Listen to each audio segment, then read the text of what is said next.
Si no hay Constitución, no hay libertad. La verdadera importancia de una Constitución se notaría en el momento en que dejara de haberla. Lo que no se puede tolerar es el desprecio absoluto por la verdad. Y lo que se puede tolerar menos es la construcción sistemática de falsedades para propagar la desinformación. Luchar contra la desinformación con más información. Lo que hay que evitar es que el tribunal actúe por motivaciones políticas y que el tribunal se perciba como un agente político más. Cambiaría de la Constitución algunas cosas, pero la pregunta es ¿cómo cambiaría la Constitución? La polémica no es la inviolabilidad, la polémica es la inviolabilidad del rey emérito.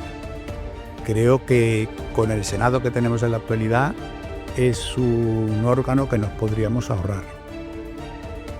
Sin partidos políticos fuertes, hoy en día, no hay democracia posible. Creo que esa es la realidad. Hola, soy Cristian Izquierdo. Antonio Moreno. Y somos dos estudiantes de la Universidad de Málaga, estudiamos Derecho, y esto es Ultimátum Podcast. Ultimátum. Hoy traemos a un invitado muy especial. Ángel, preséntate tú mismo. Bueno, pues mi nombre es Ángel Rodríguez, soy catedrático de Derecho Constitucional de la Universidad de Málaga y encantado de participar en Ultimátum Podcast. Pues para comenzar, nos gustaría que nos dijeras un poco cuál fue, cómo comenzó tu amor por el derecho, en concreto por el derecho constitucional, y si pudieras dar algún consejo a aquellas personas que estén dudando sobre si empezar en este mundo, sería de agradecer. Bueno, mi amor, como dices, por el derecho fue un poco accidentado. Mi vocación universitaria inicial no fue el derecho, sino la ciencia política. Yo me fui a Madrid a estudiar ciencias políticas a la Complutense, pero siguiendo los consejos de mi familia simultaneé esos estudios con lo de derecho y al final, aunque es verdad que el derecho constitucional es la rama del derecho que más relación tiene con la ciencia política, me he inclinado más por esta última. Y a los que estén dudando ahora si van a iniciar una carrera universitaria en el ámbito del derecho, pues yo le animaría. Me parece que el grado en derecho es suficientemente enriquecedor para los jóvenes que quieren acceder a la universidad, te da una perspectiva muy amplia. Antes se decía, además es una salida con muchas carreras. Bueno, todas las salidas pueden tener carreras profesionales interesantes, lo importante es hacerla, pues eso, con cariño, con interés, con pasión. Sí, yo no desaconsejaría a nadie que estuviera dudando de estudiar Derecho dejar de hacerlo. Me parece una opción bastante buena. Empezar, Ángel, ¿qué dirías, como primera pregunta, cuáles son las constituciones más importantes de España? Las constituciones más importantes de España, bueno, sin duda alguna, la más importante es la que está actualmente en vigor. Y ahora justificaré por qué digo esto. Pero es verdad que a lo largo de nuestra historia constitucional hemos tenido un buen número de constituciones, probablemente demasiadas. Probablemente nuestra historia constitucional adolezca de una excesiva inestabilidad, aunque tampoco hay que tener aquí una especie de complejo de inferioridad porque lo mismo ha ocurrido en muchos otros sitios, ¿no? Pero yo destacaría tres. La que tuvo un carácter más simbólico en todo el siglo XIX español fue la Constitución de Cádiz. Además fue un inicio espectacular de nuestro constitucionalismo, una constitución que se aprueba, tened en cuenta que solamente habían transcurrido escasamente 20 años desde la primera constitución, la de los Estados Unidos, o sea que empezamos muy pronto y con muy buen pie.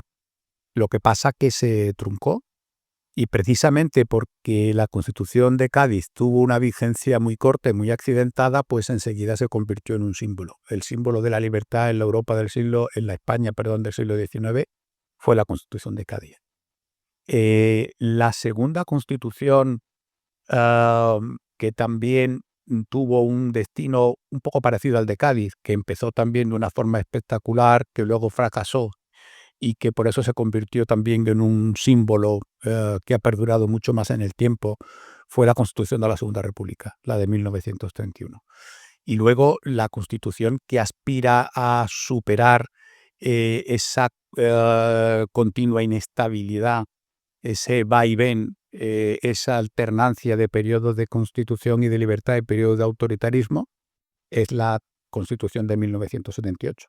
De manera que si de las 9 constituciones tuviéramos que quedarnos con 3, yo me quedaría con estas 3. 12, 31 y el 78. Y la del 78 es muy importante por la transición, ¿no? De una dictadura a una democracia. Es muy importante porque es la primera vez que se hacen unas cuantas cosas que no se habían hecho nunca en nuestra historia constitucional. Por ejemplo, es la primera vez que una constitución se aprueba en referéndum.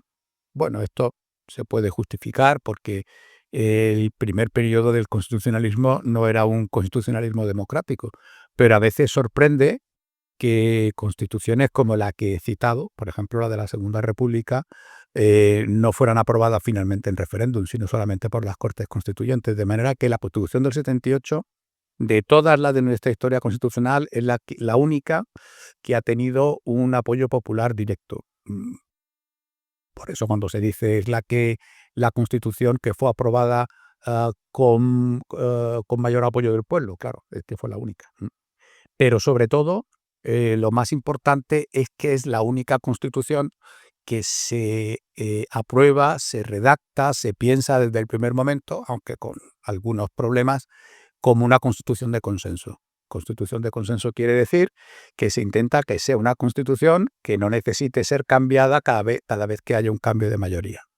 Bueno, eso digamos que ha triunfado, eso ha tenido efecto y son ya casi cerca de 50 años, nos encaminamos al cincuentenario de la Constitución, que se cumplirá dentro de poco, y ya es la Constitución que más tiempo ha estado en vigor de toda nuestra historia constitucional.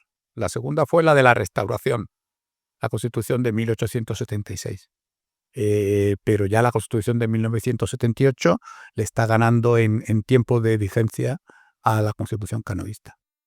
Y Ángel, ¿por qué es tan importante la Constitución? ¿Cómo afecta a nuestra vida diaria? Pues la Constitución es tan importante, vamos a decir lo negativo, ¿no? Si no hubiera Constitución, no habría garantía de los derechos, no sería posible la democracia, no habría un gobierno limitado, no habría imperio de la ley, es decir, no habría toda una serie de cosas que, como las hay, pues a lo mejor pasan desapercibidas, ¿no? Claro, si uno piensa y dice, qué importante es el aire para respirar, sí, pero tú no te levantas por la mañana diciendo, hombre, menos mal que hay aire, menos mal que tenemos el aire, ¿no? Pero si desde luego en algún momento te falta el aire, eso lo notas enseguida. La verdadera importancia de una Constitución se notaría en el momento en que dejara de haberla. Esperemos que ese momento no ocurra, ¿no? Pero sin un texto constitucional realmente la libertad no es posible, la convivencia no es posible, el pluralismo no es posible. Para todos los que piensan que la Constitución no es perfecta, evidentemente no lo es, habría que decirles, bueno, no estamos en un mundo perfecto, pero sería mucho peor si no lo hubiera. Desde luego la importancia de la Constitución yo creo que es difícil de exagerar, ¿no? Me parece esencial para poder vivir en libertad. Si no hay Constitución, no hay libertad. ¿Y cuál crees que es el mayor malentendido sobre el derecho constitucional que puede tener la sociedad? El mayor malentendido es quizá, yo citaría dos. Primero, esta idea que he dicho antes de una constitución de consenso no es a veces muy comprendida, porque cuando uno se fija en lo que no le gusta de la Constitución, y bueno, todos podemos poner ejemplos, y si eligiéramos entre todo el articulado de la Constitución con cuál no estás de acuerdo o incluso con cuál estás muy en desacuerdo, pues todo el mundo tendría una serie de artículos, ¿no? Todo el mundo podría pensar, bueno, la Constitución está bien, pero a mí no me gusta esto, a mí no me gusta esto, a mí no me gusta esto otro.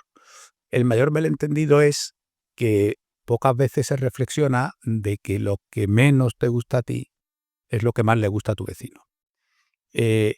precisamente por ello, el error o el malentendido, como tú has citado, que puede traer consigo una comprensión equivocada de un texto constitucional, es decir, en cuanto que pueda, voy a quitar esto que no me gusta. En cuanto que pueda, voy a introducir esto, que es lo que me gusta a mí, aunque sé que hay mucha gente que va a estar en contra. Es decir, la Constitución nunca puede ser una Constitución de parte. Como nunca puede ser una Constitución de parte, pues es posible que, salvo que se tenga muy interiorizado para qué sirve una Constitución, nunca genere una pasión desmedida, ¿no? Pues, bueno, porque voy a arriesgar mi vida por algo que al fin y al cabo me gusta solamente un 50%. Claro, porque el otro 50% es lo que les gusta a los que no piensan como tú. O sea, esa idea de que la Constitución está bien, pero hasta que no tenga solo lo que me gusta a mí, no estará del todo bien, yo creo que es un error. Se pierde de vista esta idea de constitución consensuada. Y luego hay un segundo error, que también yo creo que es muy posible. Y es que puede haber un exceso de creencia en lo que una constitución puede hacer. Una constitución no es un programa político. Una constitución no sustituye, porque tú pongas en una constitución habrá un hospital en cada pueblo, no quiere decir que al día siguiente de que esa disposición se apruebe ya hay un hospital en cada pueblo.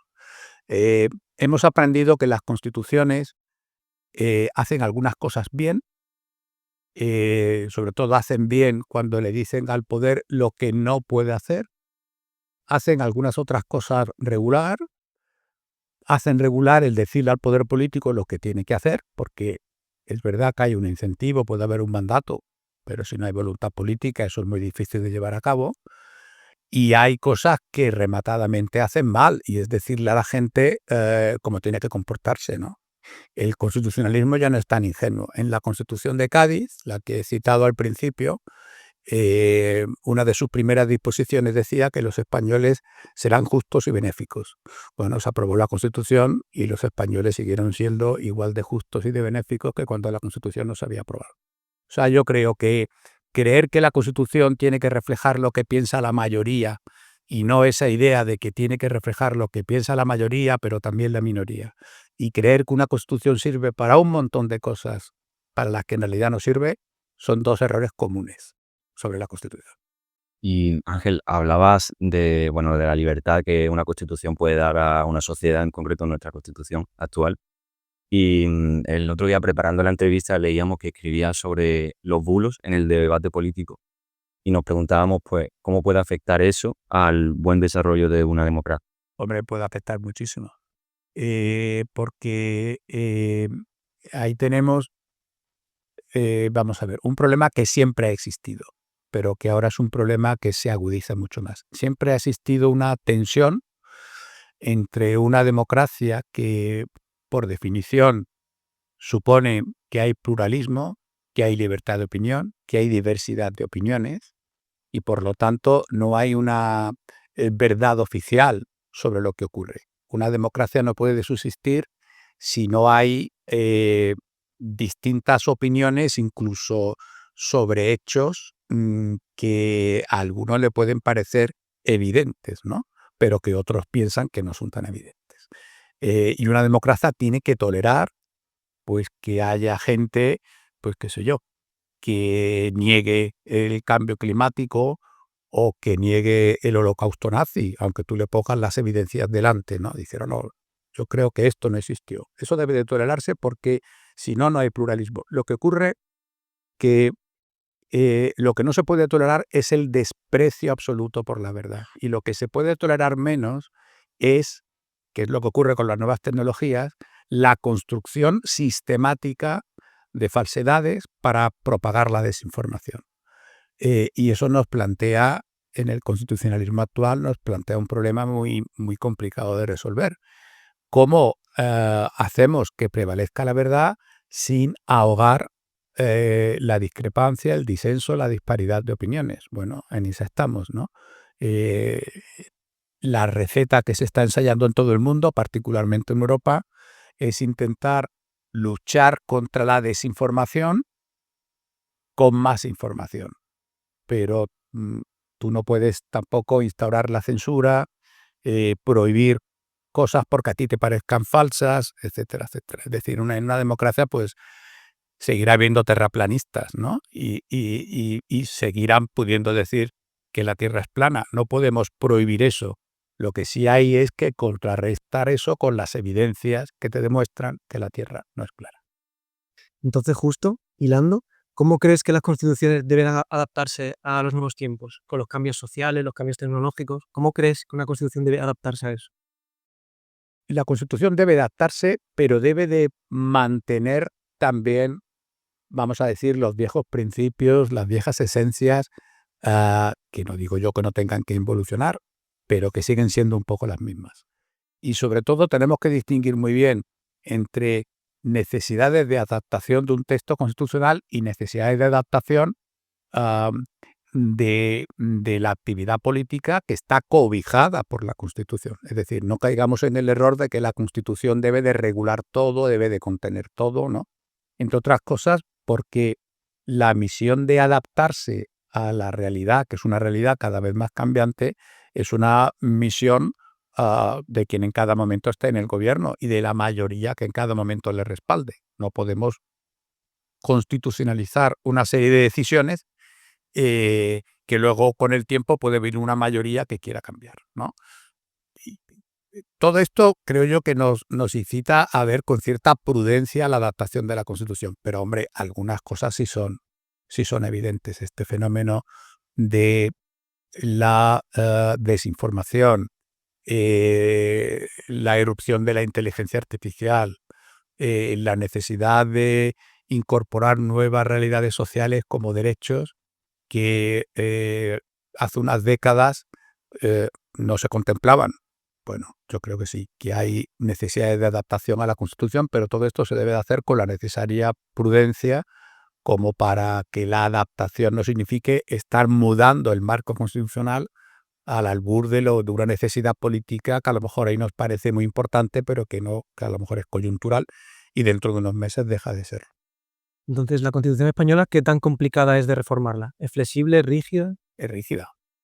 Es rígida porque una de las decisiones que tomó el constituyente fue precisamente para evitar ese continuo vaivén constitucional de nuestra historia constitucional. Una vez que habíamos llegado a un acuerdo, intentar que ese acuerdo no se cambiara por cada partido político que llegara al poder. Pero no es excesivamente rígida. No es que sea imposible de cambiar. Hay partes que están más protegidas, partes que están menos protegidas, pero toda ella se puede cambiar. Entonces uno puede pensar, bueno, entonces en 47 años de vigencia de la Constitución, ¿por qué solamente se ha cambiado 3 veces? 2 de ellas porque no teníamos más remedio y una con una reforma, no diría yo que no sea importante, pero no con una reforma trascendental. Y sin embargo, no se cambia en una serie de aspectos en donde parece que hay un acuerdo más generalizado de que hay de dónde sí se debe cambiar. El problema no es la rigidez, el problema es la falta de acuerdo.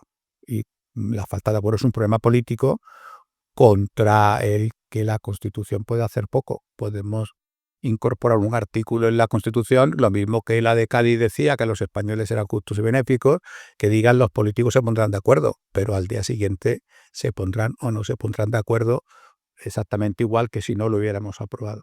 Es decir, creo que hay una rigidez constitucional que no está mal y creo que hay una incapacidad de acuerdo en la clase política que es lo que impide que se lleven a cabo reformas constitucionales que sí serían verdaderamente importantes que se llevaran a cabo. Bueno, Ángel, la siguiente pregunta es si crees que vivimos en una sociedad que cada vez tiende más al control. ¿Y cómo, si la respuesta es sí, cómo la Constitución nos protege de eso? La respuesta es sí. Cada vez hay más control porque cada vez hay más medios para el control. Y una de las tendencias que sabemos, que son en cierto modo naturales al poder político, es intentar controlar la vida de las personas mientras más mejor. Evidentemente, la revolución tecnológica pone a disposición del poder toda una serie de datos de la vida de las personas y ahora la revolución con la inteligencia artificial hace posible que todo eso digamos que dote a los poderosos de una información sobre cada uno de nosotros, ¿no? Incluso con carácter predictivo, vamos a decir así, ¿no? Y en fin, como lo que veíamos hace unos años como relatos de ciencia ficción, pues ya se empieza un poco a aproximar a la realidad. La Constitución nace para controlar el poder y, por lo tanto, mientras más medios tenga el poder, tiene que haber más instrumentos de control. ¿Cómo puede la Constitución impedir que el poder tenga un control excesivo sobre nosotros? Pues preservando precisamente esferas de inmunidad de las personas frente al control del poder. Eso cada vez es más difícil porque cada vez los medios tecnológicos están más a favor de esas posibilidades de control, pero también al mismo tiempo cada vez es más necesario. La Constitución tiene que diseñar los grandes principios, pero luego son nuestros representantes y sobre todo la ciudadanía que hay detrás la que tiene que ser activa en la defensa de esos derechos. Eh, la Constitución nunca puede dar una solución completa y definitiva para un problema, pero sí puede establecer las bases para que ese problema se aborde. Evidentemente, los principios constitucionales no son nada si no van acompañados de una acción del legislador, de una acción del Parlamento, de un control por parte de los jueces, pero evidentemente esa lucha va a ser cada vez más importante en el futuro porque cada vez hay más posibilidades de control por parte del poder, no solamente del poder político, sino también de los poderes económicos, etcétera. De manera que la idea de que el individuo es libre, es autónomo y tiene que ser inmune a la acción del poder, al menos relativamente inmune, pues es una idea que está en las raíces del movimiento constitucional y que cada vez va a tener, desde mi punto de vista, más importancia. Y sobre todo parece que algunos políticos tienen cierta inmunidad porque, bueno, se ha hablado en el Parlamento y tal de hacer las redes sociales, por ejemplo, que sean menos anónimas, que sean completamente no anónimas. ¿Cómo casa eso con un país que se jacta de ser democrático, que tiene una constitución que es liberal? ¿Cómo se jacta eso? ¿Cómo se casa, mejor dicho, que existan ese tipo de políticos que nos dicen, bueno, pues vamos a hacer que las redes sociales no sean anónimas cuando tenemos una constitución que precisamente defiende ese anonimato o esa privacidad que es un derecho? Defiende esa privacidad, pero la idea de que tenemos que precavernos de, como ciudadanos, de quien tiene un poder excesivo, yo creo que no se traduce en una distinción radical, en una dicotomía perfecta entre ahí están los poderosos y aquí estamos nosotros. Nosotros los ciudadanos, por ejemplo, que utilizamos las redes sociales y que ahora el poder político nos priva de nuestro anonimato y por lo tanto va a vulnerar nuestra privacidad. Bueno, vamos a darle un poco la vuelta al argumento. Es que el uso de las redes sociales puede provocar también una serie de vulneraciones de derechos en otras personas. Por lo tanto, aquí hay un equilibrio. En concreto, en este punto, ¿cuál sería una medida razonable? Yo creo que tenemos derecho a mantener cierto anonimato en las redes sociales, pero es verdad que debe de haber instrumentos para que cuando sea necesario ese anonimato se pueda levantar. Lo que no puede ser es que alguien, escudándose en el anonimato, esté lanzando una campaña de desinformación, de calumnia, de difamación sobre una persona y no haya ningún instrumento legal para saber quién está detrás de esos mensajes. Que no debe de vulnerarse el anonimato desde el primer momento, es posible, pero que debe de haber un instrumento para que cuando sea necesario ese anonimato se levante, yo creo que también es una medida razonable. ¿Cómo se hace eso técnicamente? Pues no tengo ni idea, pero me imagino que la discusión política irá en esa idea. Usted tiene derecho a mantener el anonimato hasta el momento en el que alguien se queje del uso que está usted haciendo del anonimato. Y por lo tanto, habrá que ver hasta dónde llega su derecho a lanzar mensajes anónimos en redes sociales, ¿no? Eh, como siempre es un problema de equilibrio, claro, pero que alguna regulación en ese sentido tendremos que abordar, yo sí lo creo. A ver si entiendo el punto de que si se vulnera el derecho de otra persona, pues ese anonimato se coarte un poco. Eso lo entiendo. Pero entonces, como otro ejemplo más que me gustaría comentar de control es ahora el euro digital, que, bueno, según tengo entendido, se ha aprobado una ley que quizás puede entrar en vigor en octubre de 2025, que básicamente lo que intenta es casi eliminar el efectivo, que básicamente el efectivo pues lo que nos hace es ser más libre, porque si tenemos el euro digital, es una moneda digital, una moneda que es centralizada y que tanto los gobiernos como los bancos van a poder ver exactamente en qué nos gastamos el dinero, cómo eso casa también con la libertad de la que estamos hablando, ¿no? El derecho a la privacidad, el derecho a ser libre, a gastar el dinero en lo que yo quiera, y usted no tiene por qué saber en qué me gasto yo mi dinero.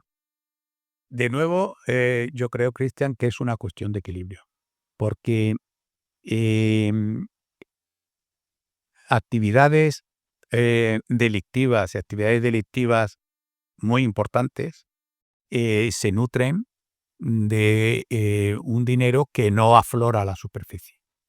Y hace ya mucho tiempo que tenemos instrumentos, no solamente en nuestro país, sino, como muy bien acabas de citar, a nivel europeo y a nivel internacional, para limitar, por ejemplo, el secreto bancario, para luchar contra el blanqueo de capitales, para exigir que existan una serie de medidas preventivas para evitar la financiación de, por ejemplo, del terrorismo o de grandes actividades de narcotráfico. Es decir, el control del dinero se ha revelado históricamente desde hace ya mucho tiempo como un instrumento eficaz contra grandes males de la sociedad.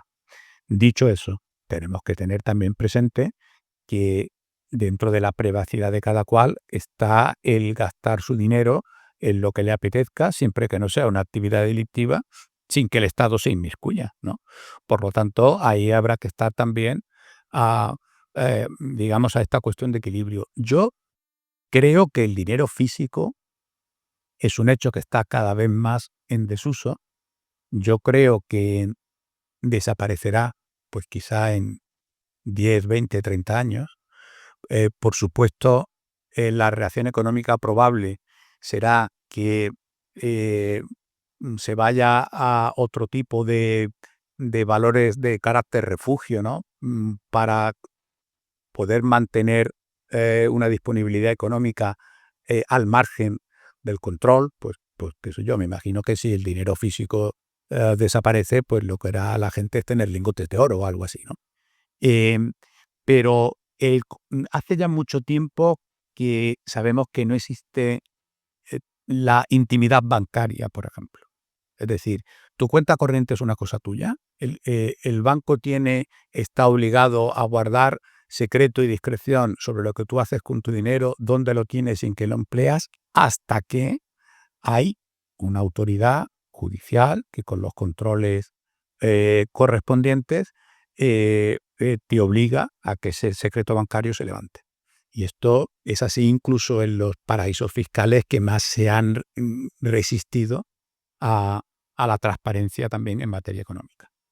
Eh, yo creo que la privacidad eh, de lo que uno se gasta su dinero es un principio que debemos de defender hasta cierto nivel. Es decir, no estamos hablando del control de una persona, digamos, que dispone de una cantidad pequeña o normal de dinero, pero que cuando estamos hablando de personas que tienen disponibilidad de millones y millones, eh, el control del rastro que va dejando ese dinero es una manera muy eficaz de, de luchar contra la delincuencia organizada. Entonces ahí de nuevo, pues tendremos esa polémica en el futuro. Pues Ángel, me gustaría preguntarte, porque si abrimos el telediario, ¿no? Ponemos la televisión o cualquier medio de comunicación, vemos que cada vez hay más frentes abiertos, más noticias negativas. Bueno, la guerra, ahora preocupación con la inteligencia artificial, quizá. También vemos pues eso, que se critica quizá a los jueces, ¿no? Se les tacha de izquierda, de derecha, es decir, me gustaría que nos dieras tu opinión sobre cuál crees que es el debate constitucional o no más urgente que debemos abordar ahora mismo en esta sociedad con este tipo de temas. Digamos, el problema más importante, más urgente eh, mm, en nuestra sociedad actual, yo creo que podríamos hacer dos tipos de reflexiones, ¿no? Una más ligada a la realidad española concreta y otra de carácter más genérico, ¿no? Viendo un poco pues, por dónde va el mundo, ¿no? Empecemos por esta segunda. Yo creo que hay una escasa valoración de los valores que encierra el constitucionalismo. Si uno ve los sondeos de opinión, empieza a ser cada vez mayor, todavía minoritario, pero cada vez mayor, la gente que piensa que quizá se solucionarían mejor determinados problemas con menor libertad o con un poder más fuerte, con un líder más sólido, con menos controles, con menos deliberación, con menos... Bueno, esa tendencia y la aparición de liderazgos fuertes en buena parte del mundo y la idea de que pueda haber personas providenciales que seguro que van a arreglar problemas que tenemos en la actualidad, es un peligro para los valores constitucionales. Y lo sorprendente es que no es un peligro nuevo. Es decir, que son recetas que ya se pusieron en práctica ante situaciones de crisis, yo creo que mucho más agudas, mucho más importantes que la que tenemos ahora, y que no salieron bien. Salieron fatal. Es decir, que si la receta es de nuevo vamos por ahí, pues probablemente llegaríamos al mismo sitio que llegamos en su momento. Yo creo que esa reflexión con carácter genérico es una reflexión que hay que hacer. En el caso de nuestro país, ¿qué problemas constitucionales tenemos? Bueno, tenemos muchos. Principalmente tenemos un problema en el escaso juego, la escasa, como diría yo, solidez que están mostrando algunas instituciones ante el hecho de que también en nuestro país hay una tendencia a menoscabar los controles, menoscabar los frenos y contrapesos recíprocos del poder, y ahí es donde se ve un poco la importancia de las instituciones. Entonces, tú has citado algunas, desde luego el Parlamento, la Judicatura, bueno, pues podríamos seguir incluso la propia sociedad civil. Hace falta un rearme institucional y que las instituciones se tomen en serio su papel de controlar el poder, ¿no? Y eso lo pondría en relación con lo que hemos hablado antes. Una de los problemas que tenemos es el exceso de desinformación que circunda en torno a todo eso, ¿no? Bueno, creo que, no sé, si queréis que concretemos en alguna cosa más específica lo podemos hacer, pero digamos el clima general es un poco ese, en mi opinión. ¿Crees que los valores constitucionales podrían reducir las posibilidades de esto que se está hablando tanto de una posible tercera guerra mundial? Hombre, una tercera guerra mundial es decir mucho, ¿no? Pero también es cierto que desgraciadamente desde el final de la segunda no han faltado guerras locales que por el hecho de que nosotros las tenemos más o menos lejanas, pues nos parecen, digamos, más improbables, ¿no? Digamos que uno de los valores que asegura la Constitución es precisamente la paz, es decir, eh, la necesidad de regular el pluralismo, la convivencia, etcétera, se basa en la idea de que la alternativa es la guerra. Entonces, a nivel internacional esto también es aplicable. Ahora mismo el panorama no es muy halagüeño, ¿no? Sobre todo cuando estamos sintiendo la guerra cada vez eh,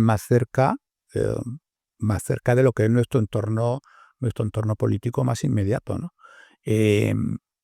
Lo que sí es cierto es que hay que, eh, hay que ser muy consciente del peligro, muy consciente de los peligros. Eh, no me parece apropiado el decir, bueno, esto es una exageración, esto no va a ocurrir nunca, em, eh, estos son posiciones interesadas, eh, como a ver, ¿cómo vamos a tener una guerra, ¿no? Bueno, pues puede ocurrir, puede ocurrir.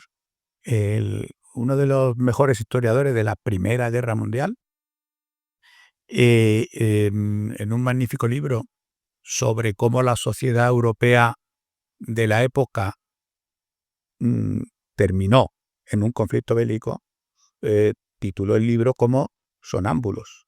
Sonámbulos. Es decir, nadie creía que se iba a desencadenar una guerra hasta que ya se vieron inmersos en ella. De manera que hay que tener muy presente que ese peligro no es una invención, no es un peligro ficticio, es un peligro real y por lo tanto hay que poner medidas para evitarlo.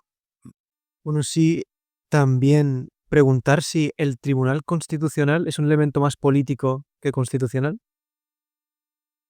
El Tribunal Constitucional es un órgano jurisdiccional que necesariamente toma decisiones con consecuencias políticas. Esto es inevitable, porque es el árbitro del poder político. Lo que hay que evitar es que el tribunal actúe por motivaciones políticas y que el tribunal se perciba como un agente político más por la opinión pública, porque la autoridad del Tribunal Constitucional, para que el Tribunal Constitucional, sus sentencias se respeten, se obedezcan y se acaten por el poder político, la autoridad del tribunal tiene que nacer de la propia Constitución.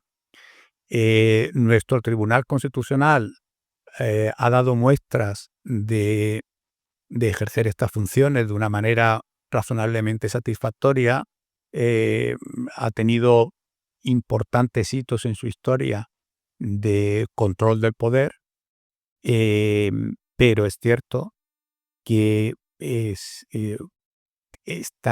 difícilmente se está escapando a este clima de polarización, de alienación de mayorías en bloques monolíticos.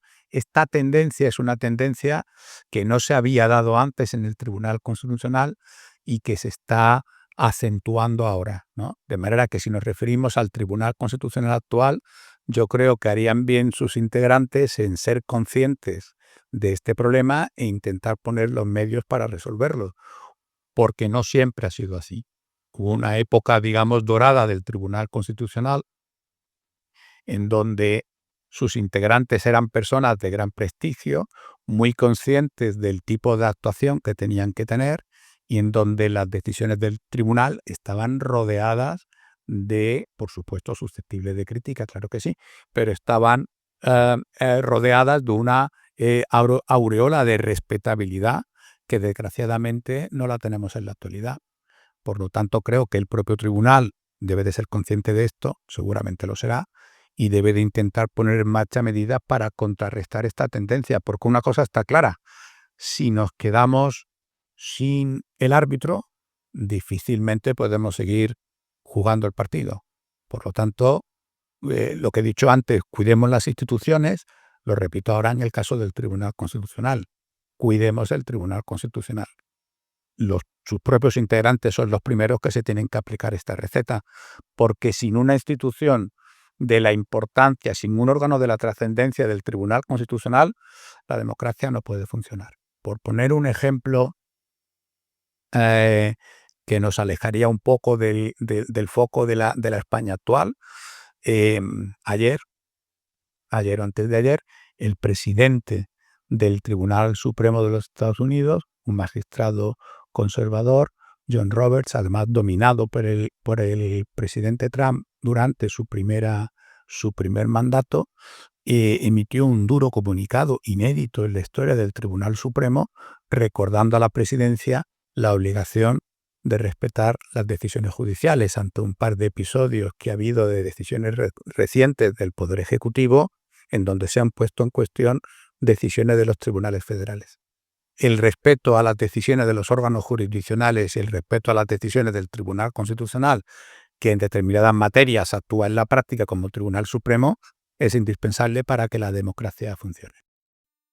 Bueno, para ir finalizando, tenemos una sección en el podcast de preguntas de la audiencia. En nuestras redes sociales hemos publicado, hemos dado oportunidad de que personas ajenas a podcast que nos oyen hagan algunas preguntas de interés que les gustaría mucho que le respondiese, ¿verdad?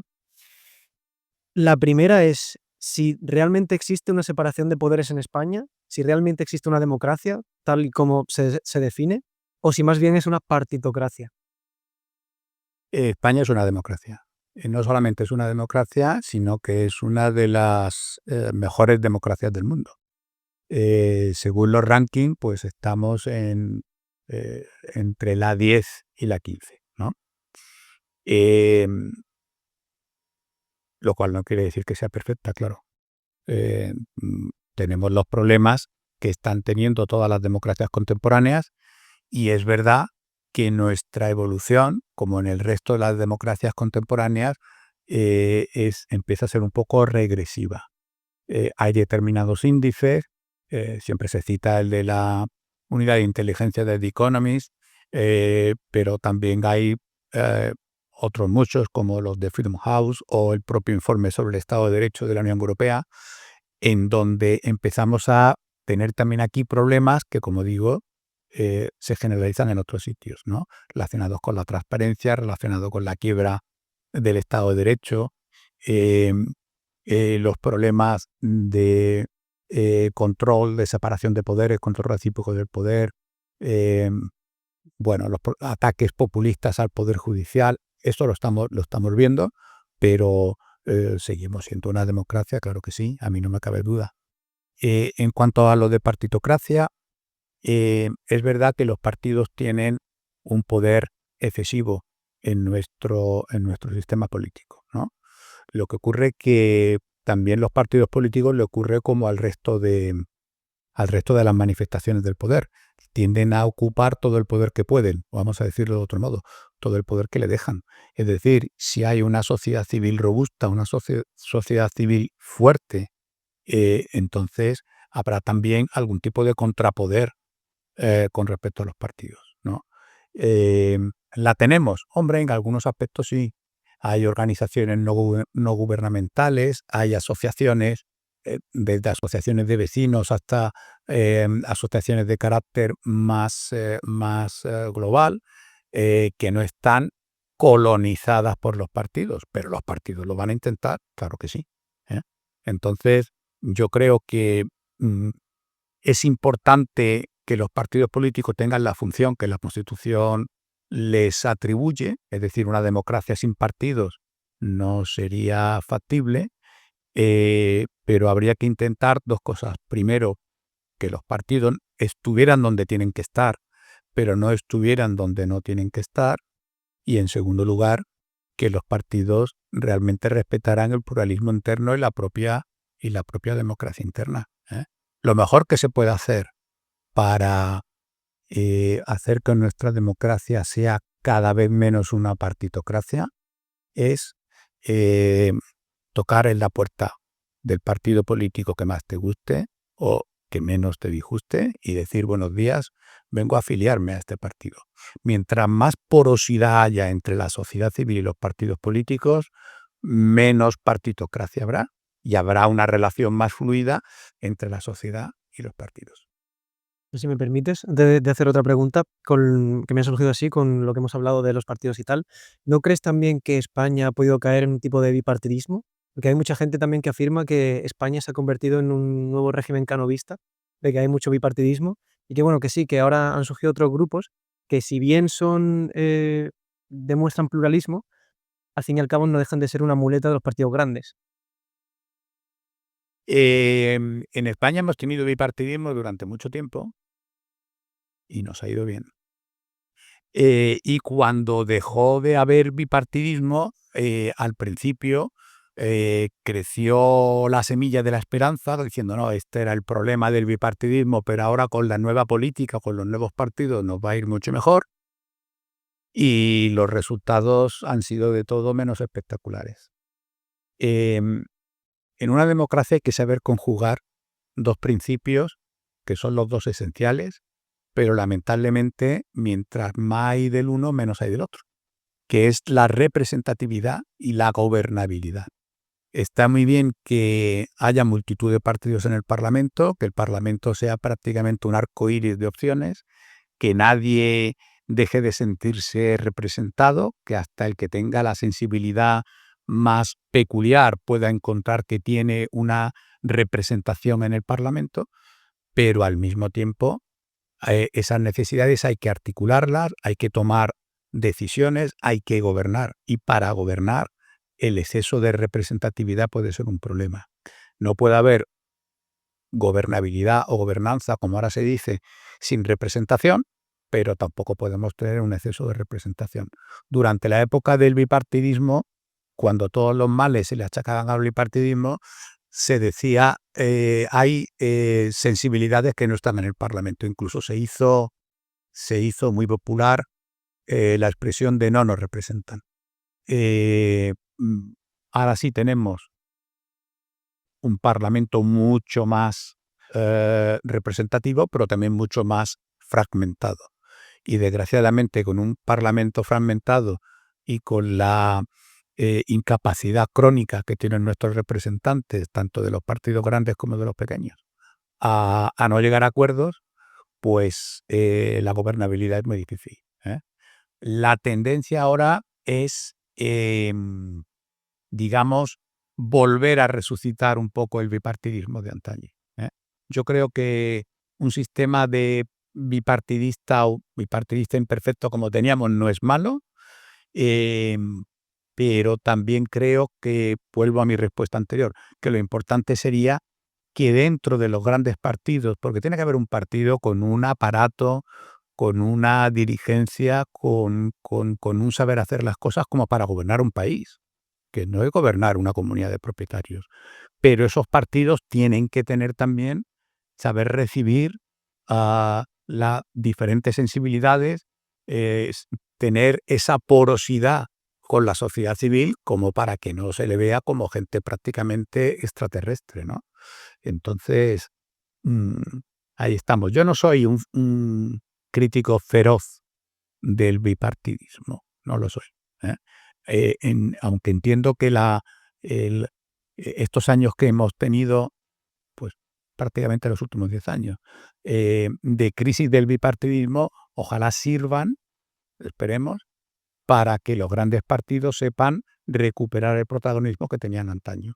Pero sin partidos políticos fuertes, hoy en día, no hay democracia posible. Creo que esa es la realidad. La segunda pregunta de la audiencia es un poquito más personal. ¿Y qué cambiarías de la Constitución? Cambiaría de la Constitución algunas cosas, pero la pregunta es, ¿cómo cambiaría la Constitución? La cambiaría si hubiera un acuerdo social importante para cambiarlo. Si lo que yo cambiaría de la Constitución volvería a ser cambiado dentro de 2 años por quien tuviera la mayoría necesaria para hacerlo, entonces cambiaría muy pocas cosas. Pero los cambios que harían serían cambios, digamos, de carácter menor. No haría un cambio radical de la Constitución. Hay cosas que se han quedado viejas, sí. Hay algunas cosas que se han quedado viejas y algunas cosas que incluso están en la Constitución y ya no tiene sentido que estén porque eran prácticamente derecho transitorio de los años 70, que ya no tienen aplicación.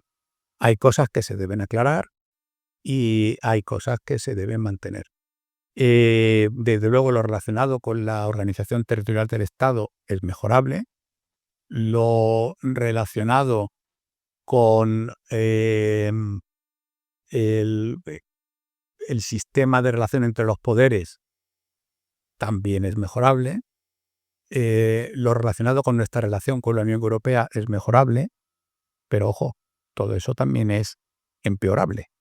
O sea que yo haría cambios específicos. Si ahora me queréis preguntar por alguno, con mucho gusto vamos a ello. Pero yo creo que nuestra Constitución ha sabido evolucionar, también se ha sabido adaptar a algunas necesidades, ¿no? Pero en fin, por no dejar la pregunta sin contestar, si yo pudiera decir, bueno, este artículo lo cambiaba porque además estoy seguro de que voy a tener el acuerdo de todo el mundo y se va a quedar ahí y no va a suscitar ningún tipo de problemas, yo cambiaría eh, eh, el aspecto territorial, cambiaría nuestra organización territorial, pero no me parece que cambiaría muchas más cosas. Pero la tercera pregunta que hace la audiencia es ¿por qué el rey es inviolable y por qué no tiene ninguna responsabilidad ni privada ni pública? Porque los jefes de Estado suelen tener inviolabilidad. La inviolabilidad es una prerrogativa que se da en los jefes de Estado, tanto si el jefe de Estado es un presidente de la República como si el jefe de Estado es un monarca. Digamos que la pregunta yo la haría más genérica. ¿Por qué un jefe de Estado debe ser inviolable? Porque cuando decimos por qué el rey es inviolable, pues parece que estamos queriendo decir si tuviéramos un presidente de la República no sería inviolable. No, el presidente de la República también es inviolable. Lo que pasa es que hay que distinguir entre inviolabilidad pública, que es lo que sería la irresponsabilidad. En el caso de la irresponsabilidad del rey, yo no creo que plantee muchos problemas porque la responsabilidad, dice la Constitución, que recae sobre las personas que refrenden los actos del rey, es decir, no hay ningún acto del rey que esté exento de responsabilidad, lo que pasa es que la responsabilidad no cae sobre él. Y luego, si estamos pensando en la inviolabilidad personal, es decir, inviolabilidad frente a la comisión de delitos, por ejemplo, ¿no? En la práctica, si el rey cometiera un delito, no se le podría juzgar, gozaría de la prerrogativa de inviolabilidad, pero si el rey cometiera un delito, dejaría de ser rey. Es decir, si el rey comete un delito, pues quiere decir que deja de ser rey. Y desde luego, si deja de ser rey, pues quiere decir que se proclamaría la república, creo yo. No vamos a estar buscando ningún rey por ahí, ¿no? Pero, dicho todo esto, la inviolabilidad del rey, como todo en la vida, también tiene su limitación. Es decir, en la polémica que tenemos, porque parece como que quiero huir de la polémica real y no quiero dar esa impresión. La polémica no es la inviolabilidad del rey. La polémica es la inviolabilidad del rey emérito. La inviolabilidad del que fue rey. Y si entendemos la inviolabilidad del jefe del Estado como una prerrogativa del jefe del Estado, esto se termina cuando se deja de ser jefe del Estado. Es decir, lo que me parece que es jurídicamente difícil de defender, aunque es la postura oficial, es que cuando alguien deja de ser rey, sigue gozando de inviolabilidad por los posibles delitos que cometió cuando era rey. Yo creo que esa postura, que es la oficial, es jurídicamente muy controvertida. Lo que ocurre que no en la Constitución, que no llega tanto, claro, sino está en la ley de abdicación. La ley de abdicación de Juan Carlos I desarrolló toda una serie de consecuencias de la abdicación y entre ellas estableció esta prerrogativa de inviolabilidad. Yo creo que eso no ha llegado a donde tenía que llegar, porque no ha habido vía para que llegue al Tribunal Constitucional, pero en mi opinión es muy defendible que la inviolabilidad termina cuando tú terminas de ejercer el cargo que justifica la inviolabilidad. Y esto sí es una diferencia importante entre un presidente de la República y una jefatura de Estado monárquica, porque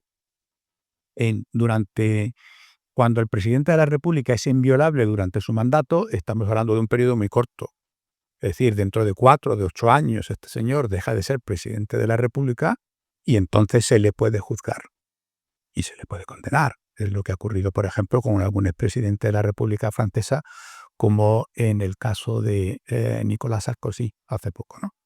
Pero claro, cuando estamos hablando de una jefatura del Estado monárquica, estamos hablando de un periodo mucho más largo. Difícilmente se puede decir, no, el rey es inviolable cuando deje de ser rey dentro de 30 años. Dentro de 30 años probablemente habrán prescrito los delitos que podía haber cometido, ¿no? Entonces, ahí sí hay, digamos, un problema más complicado. Si un jefe del Estado, siendo rey, comete un delito, es decir, si el rey, según nuestra Constitución, si el rey cometiera un delito, el rey reinante, no el antiguo rey, sería inviolable, pero yo estoy completamente convencido de que abdicaría, que sería obligado a abdicar. Hay un procedimiento por el que las Cortes Generales pueden apreciar que el rey es incapaz de ejercer sus funciones. No está pensado para esto, pero posiblemente se aplicaría en este caso. Y bueno, la cuarta y última pregunta, creo, de la audiencia ya. ¿Sería un sistema unicameral en España más efectivo que el que tenemos actualmente? Porque hoy sabemos que realmente el Senado no es una verdadera Cámara de Representación Territorial y al final pues las leyes se gestan en el Congreso de los Diputados. Entonces quería ver cuál era su opinión con respecto a este tema. ¿Crees que sería más efectivo un sistema unicameral en España? Sí, creo que sería más efectivo. Creo que con el Senado que tenemos en la actualidad es un órgano que nos podríamos ahorrar. Lo que ocurre que al mismo tiempo que eh, podríamos prescindir del Senado, tendríamos que dotar de mayor capacidad a donde realmente se está llevando a cabo ese tipo de interlocución con los territorios, ¿no? Pero estamos hablando de las conferencias sectoriales, del intento de establecer la conferencia de presidentes de comunidades autónomas. Si algún senado tuviéramos que tener en el futuro, sería ese. O sea que en principio, si a mí me preguntaran, ¿prescindiría usted del Senado? La respuesta corta, como ahora vienen preguntas de respuesta corta, mi respuesta corta sería sí. Pero todo en esta vida tiene una matización.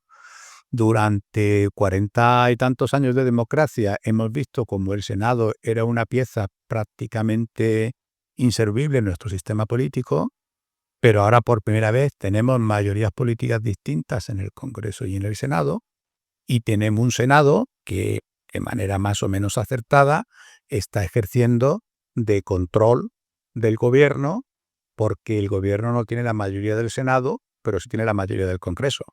De manera que si estamos hablando de la necesidad de que siga habiendo instrumentos, mecanismos de control del poder, pues si hablamos de la supresión del Senado, pues alguien podría pensar, oiga, ¿quiere usted suprimir precisamente la Cámara que más está controlando al gobierno? Todo en esta vida tiene su pro y su contra, ¿no?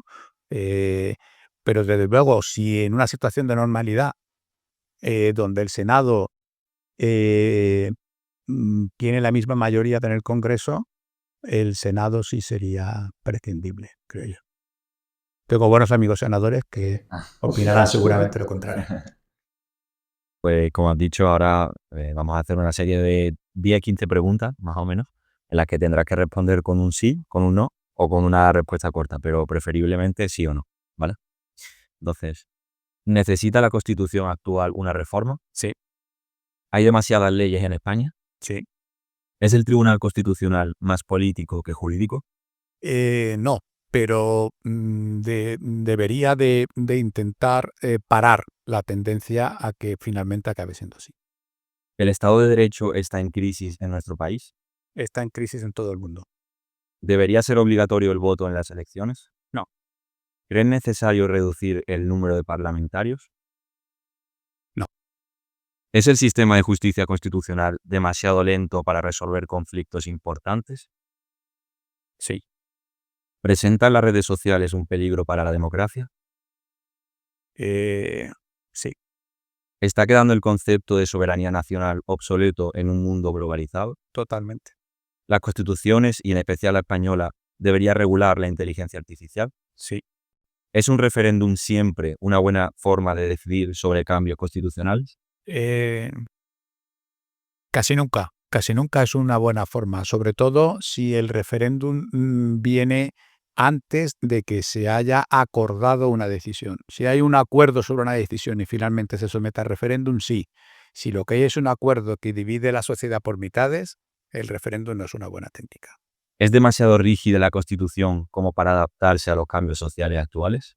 No, son demasiado rígidos nuestros políticos que no se adaptan a los cambios sociales actuales. ¿Es toda ley constitucional justa por el solo hecho de estar en la Constitución? No. ¿Deben tener los derechos humanos más peso que la soberanía nacional? Sí. Hasta aquí las preguntas cortas. Y muy bien, ya para finalizar el podcast, nos gustaría que nos dieses una recomendación de un libro, el que más te guste, el que más veas oportuno. Pues sí, yo me he traído este, que me parece que es un libro muy recomendable, como hablábamos al principio, de que haría un estudiante universitario o que estuviera decidiendo si estudiara o no de Derecho, ¿no? Es un libro de un académico y un abogado de Derecho Internacional inglés que se llama Philip Sands, y este libro se llama Calle Este Oeste. Es un relato estupendo que, por una parte, relata la génesis de conceptos esenciales para el derecho actual, como son el concepto de genocidio, de crímenes contra la humanidad, cómo todo eso se lleva a cabo en el proceso de Nuremberg después de la Segunda Guerra Mundial, y además haciendo esa investigación, que es su especialidad como internacionalista, redescubre su propia biografía personal. Y además está ambientado en el origen de la familia del profesor Sands, que es una ciudad de Ucrania, la ciudad de Lviv o de Leópolis, y por supuesto es una lectura apasionante. Yo creo que nadie que sienta un poco de curiosidad por el derecho podrá leer este libro sin sentirse profundamente impactado. Pues nada, muchas gracias chicos por acompañarnos. Ha sido nuestro primer episodio, espero que os gustó mucho. Y nada, entonces si quieres decir algo tú también. Sí, bueno, dejamos las redes sociales por aquí abajo, por arriba, depende de la red social que utilicemos. Y nada, me gustaría que, Ángel, si quieres decir algo para despedir.